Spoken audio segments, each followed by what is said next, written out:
ദൈവമെന്ന് വെളിപ്പെടുത്തി ദൈവം ഒരുവനെ രാജാവാക്കിയിട്ടുണ്ടെങ്കിൽ അത് അധികാരം നൽകുന്നതും അവനെ നിലനിർത്തിയിരിക്കുന്നതും അവന്റെ മേൽ വാഴുന്നതും ദൈവമാണ്.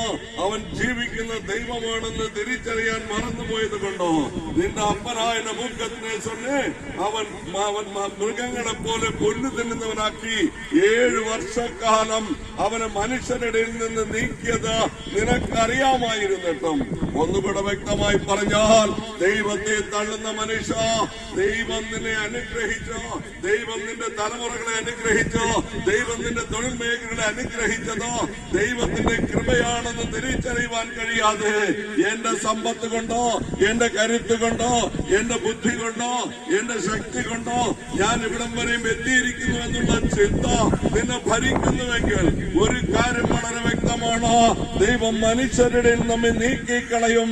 ദൈവത്തിന് നമുക്ക് വേണ്ടി ഒരുക്കിയിരിക്കുന്ന അനുഗ്രഹത്തിന്റെ പദ്ധതി ഒരിക്കലും നമുക്ക് പ്രാപിക്കുവാൻ കഴിയാതെയാകുന്ന നിലവാരത്തിലേക്ക് നമ്മൾ മൃഗങ്ങളെ പോലെ ഒന്നുമല്ലാത്തവരായി നിലവിളിക്കുന്നവരായി മാറുവാൻ ഇടയായി തീരുമെന്ന് സ്വർഗം പറയുന്നു. എന്നെ കേൾക്കുന്ന പ്രിയ ദൈവമക്കളെ, നമ്മൾ നിൽക്കുന്ന ദൈവത്തിന്റെ കൃപയാണ്, നമ്മൾ നടക്കുന്നത് ദൈവത്തിന്റെ കൃപയാണ്. നമ്മുടെ തലമുറകൾ മദ്യത്തിനും മയക്കുമരുന്നിന് അടിമയാകാതെ നമ്മളോടൊപ്പം ആയിരിക്കുന്ന ദൈവത്തിന്റെ കൃപയാണ്. ഇന്ന് മാതാപിതാക്കളെ തല്ലിക്കൊല്ലുന്ന യുവതലമുറ മദ്യത്തിനും മയക്കുമരുന്നിനും വേണ്ടി വീട്ടിലുള്ള സകലതും അടിച്ചുടച്ച് അവൻ തെരുവിൽ കൊണ്ടാക്കിക്കൊണ്ട് അതിനുവേണ്ടി പൈസ സമ്പാദിക്കുന്ന ഒരു കാലഘട്ടത്തിൽ തലമുറകൾ മദ്യത്തിന് അടിമയായി അസ്തമിച്ചുകൊണ്ടിരിക്കുന്ന ഒരു കാലഘട്ടം. മക്കളെ പുറത്തേക്ക് അയച്ചു കഴിഞ്ഞാൽ അവർ വരുന്നതുവരെ കണ്ണീരോടുകൂടെ കാത്തിരിക്കുന്ന മാതാപിതാക്കളെ അവനെ മടക്കിക്കൊണ്ടുവരുന്നതോ അവൻ നിന്റെ സന്തോഷത്തിലേക്ക് കടന്നു വരുന്നതോ നിനക്ക് അവനോട് സമാധാനം ലഭിക്കുന്നതോ നമ്മുടെ കഴിവോ മിടുക്കോ കൊണ്ടല്ല, നമ്മുടെ സമ്പത്ത് കൊണ്ടല്ല, നമ്മുടെ കഴിവ് കൊണ്ടല്ല, ദൈവം നമ്മെ കണ്ടത് കൊണ്ടോ, ദൈവത്തിന്റെ കാര്യം നമ്മളോട് കൂടെയായിരുന്നത് കൊണ്ടോ.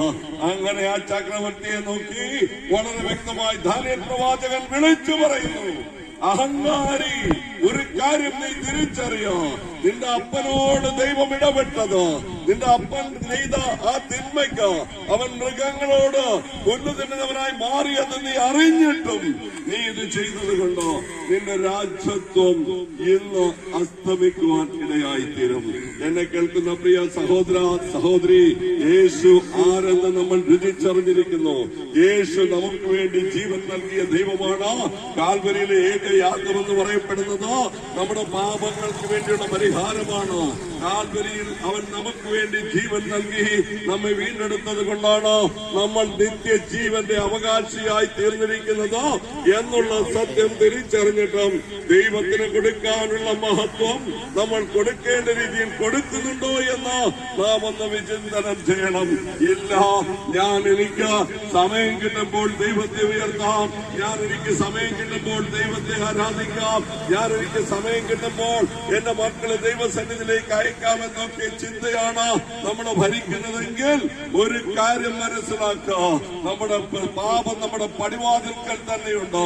അതിന്റെ ചിന്ത നമ്മളോട് നമ്മൾ നമ്മുടെ തലമുറകളെ ദൈവസന്നിധിയിലേക്ക് അടുപ്പിക്കുന്നില്ല എങ്കിൽ ശത്രു കവർന്നു കൊണ്ടുപോകും.